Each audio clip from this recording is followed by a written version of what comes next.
ज़बूर की किताब का 112 नंबर ज़बूर पढ़ें तो लिखा है कि मुबारक है वो आदमी जो खुदावंद से डरता और उसके हुक्मों में खूब मसरूर रहता है।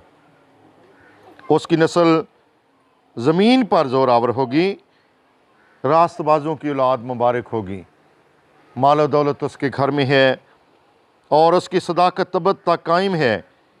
रास्तबाजों के लिए तारीकी में नूर चमकता है। वो रहीम और करीम और सादिक है, रहम दिल और कर्ज देने वाला आदमी सादतमंद है। वो अपना कारोबार रास्ते से करेगा, उससे कभी जुम्बश ना होगी। सादक की यादगार हमेशा तक रहेगी।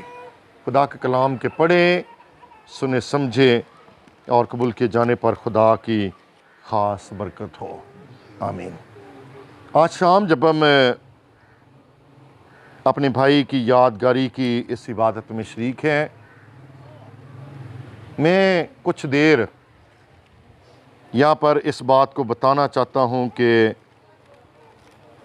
दुनिया में हर शख्स हमेशा इस बात की ख्वाहिश रखते हुए वो और उसके ख़ानदान, उसके बच्चे हमेशा ये चाहते हैं कि वो हमेशा ज़िंदा रहें। मैं यूहन्ना की रसूल की इंजील में देख रहा था और वहाँ पर लिखा है कि एक शख्स 38 बरस से बीमार है। 38 बरस एक अरसा होता है। और जब खुदावंद यीशु मसीह ने उससे सवाल किया कि क्या तू तंदुरुस्त होना चाहता है, तो उसने ये नहीं कहा कि खुदावंद मैं मरना चाहता हूँ, बल्कि कलाम मुक़द्दस ये फरमाता है कि उसने एक ही जवाब दिया कि हाँ ऐ खुदावंद मैं तंदुरुस्त होना चाहता हूँ। अगर हम इस बात को देखें तो दुनिया में कोई शख्स या माँ या बाप या बच्चे वो अपने बच्चों से जुदा नहीं होना चाहते, बच्चे अपने माँ बाप से जुदा होना नहीं चाहते।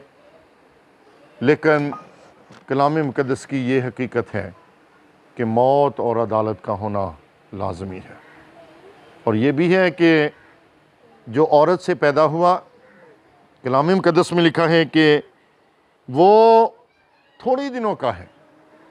और कलाम मुक़द्दस में इस बात की बार बार तस्दीक भी मिलती है। और जिसके बारे में अगर हम ज़बूर की किताब का 90 नंबर ज़बूर पढ़ें तो वहाँ पर सुले जब खुदा के बंदा मूसा की दुआ है तो वहाँ पर उसने इंसानी ज़िंदगी की हकीकत को यहाँ पर बयान किया कि हमारी उम्र की मियाद ही क्या है। हमारी उम्र की मियाद 70 बरस है या कुव्वत हो तो 80 बरस। फिर भी लिखा है उनकी रौनक महज मशक्क़त और गम है।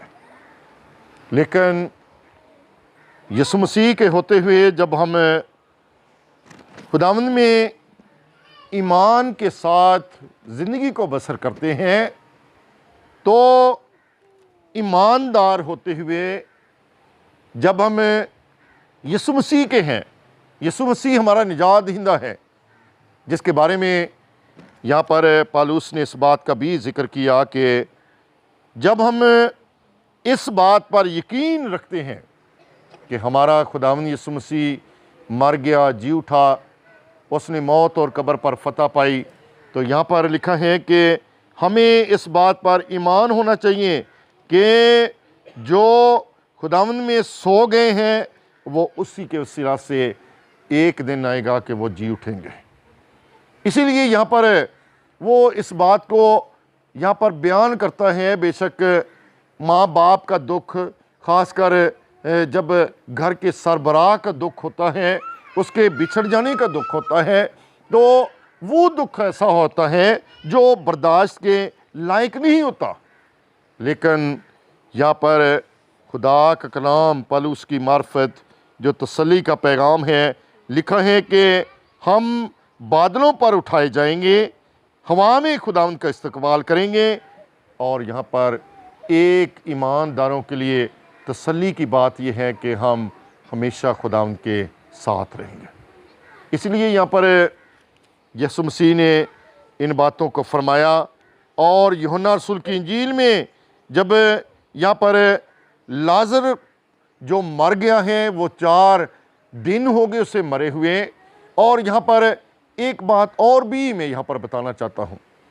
यहूदीज़म में ये ख्याल किया जाता था कि जब इंसान की रूह उसके बदन से अलहदा हो जाती है, वो 3 दिन तक फ़ज़ा में घूमती है। लेकिन यहाँ पर 4 दिन के मुर्दे को ज़िंदा करना, यहाँ पर इस बात की तस्दीक है कि खुदा के पास, उसके नाम में उसके पास इख्तियार है कि वो 4 दिन के मुर्दों को भी ज़िंदा कर सकता है। लेकिन यहाँ पर खुदावंद यीशु मसीह ने जब यहाँ पर मार्था से गुफ्तगू की तो यहाँ पर क्या कहा, अय खुदावंद, अगर तू यहाँ होता तो मेरा भाई ना मरता। लेकिन यीशु मसीह ने यहाँ पर क्या कहा कि उसने कहा तेरा भाई जी उठेगा। यीशु मसीह ने यहाँ पर क्या कहा, क़यामत और ज़िंदगी मैं हूँ। यहाँ पर यीशु मसीह ने कहा कि जो कोई मुझ पर ईमान लाता है गो वो मर भी जाए लेकिन ज़िंदा रहेगा। यीशु मसीह ने यहाँ पर ये कहा कि जो कोई ज़िंदा है वो मुझ पर ईमान लाता है गो वो मरेगा नहीं, बल्कि लिखा है कि वो हमेशा ज़िंदा रहेगा। मेरे चीज़ों, आज शाम जब हम अपने भाई की यादगारी की इस इबादत में शरीक हैं, हमें पहली बात इस बात से एक दूसरे के लिए तसल्ली का बायस बनना है कि जो मसीह में मरता है वो मरता नहीं बल्कि सो जाता है। ये वक्त आएगा कि हमारा भाई खुदा के कलाम के मुताबिक यीशु मसीह की आमद सानी के वक्त वो खुदा के कलाम के मुताबिक खुदावंद का इस्तकबाल करने के लिए उठेगा। दूसरी बात, हमें इस बात पर ईमान होना चाहिए, इस बात पर हमारा यकीन होना चाहिए कि जो खुदा पर ईमान रखते हैं उनकी ज़िंदगी बेशक इस धरती से वो इस जहां से चले जाते हैं, उनकी ज़िंदगी जब इस जहां में वो ख़त्म हो जाती है खुदा के कलाम के मुताबिक, तो खुदा के कलाम के मुताबिक उन्हें आसमान पर हमेशा की ज़िंदगी मिलती है। और इसी तरह से खुदावंद में उसकी औलाद बरकत का बायस भी बनती है। कई बार हम देखते हैं कि खुदा के कलाम के मुताबिक जब हम अपनी ज़िंदगी को खुदा के लायक नहीं बनाते, हमारी औलाद बिगड़ जाती है। हमारे बच्चे हमारा नाम रोशन करने की बजाय वो हमारे लिए बदनामी का बायस बनते हैं। लेकिन यहाँ पर कलाम मुक़द्दस में लिखा है कि वो किस तरह से खुदा के सूर में मुबारक होंगे जो खुदावंद में चलते हैं। लिखा है कि मुबारक है वो आदमी जो खुदावंद से डरता है, उसके हुक्मों में खूब मसरूर रहता है। ये 2 बातें इंसानी ज़िंदगी के लिए नहायत ज़रूरी बातें हैं कि हमें इस धरती पर जब हम सब जानते हैं कि हम परदेसी और मुसाफिर हैं, हमें ये बात याद रखने की ज़रूरत है कि हम खुदावंद अपने खुदा से डरते रहें। और डरने का मतलब ये नहीं है कि हम उसके घर जाने से डरें, उसका नाम लेने से डरें, उसके हजूरी में आने से डरें, बल्कि वो खुदा के कलाम के मुताबिक बातें जिनका खुदा में किताब मुक़द्दस में खुदा ने जिन बातों से मना किया है वो बातें ना करना और उन बातों पर चलते हुए खुदावंद अपने खुदा में ज़िंदगी को बसर करना जो खुदा के कलाम के मुताबिक हमें चाहिए, जिसमें हमें हमेशा वो ज़िंदगी बसर करना है जो रास्तबाज़ ज़िंदगी है। हमें वो ज़िंदगी बसर करना है जिसमें खुदावंद हमारी ज़िंदगी से खुश हो सके। और दूसरी बात कि हमें खुदा के हुक्मों पर चलना है, क्योंकि लिखा है कि मुबारक है वो जो खुदावंद से डरता है और उसके हुक्मों में खूब मसरूर रहता है। उसकी नस्ल ज़मीन पर ज़ोरावर होगी, रास्तबाजों की औलाद मुबारक होगी, मालो दौलत उसके घर में होगा। और जहाँ पर एक और बात भी है कि उसकी यादगार हमेशा तक रहेगी। मैं खुश होता हूँ यहाँ पर आकर अपनी बहन से, अपने बच्चों से मिलकर, कि यकीनन हमारा भाई जो बेशक आज इस घर में नहीं है, हमारे साथ नहीं है, लेकिन उसकी यादगार उनके बच्चों ने मिटाई नहीं, बल्कि वो ज़िंदा है। और मेरी दुआ है कि ये इसी तरह से ज़िंदा रहे।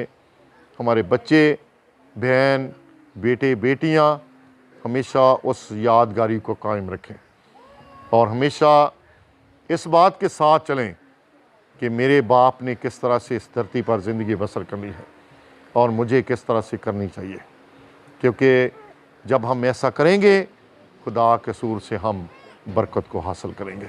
आइए हम अपने सरों को झुकाएं और अपने आप को खुदा कद्दूस के हाथों में दें। बहन के लिए, बेटियों के लिए, बेटों के लिए हम बरकत को मांगेंगे। एल्डर दानियल साहब आप दुआ में हमारी रहनुमाई करेंगे। हम अपने सरों को झुकाएंगे और दुआ मांगेंगे।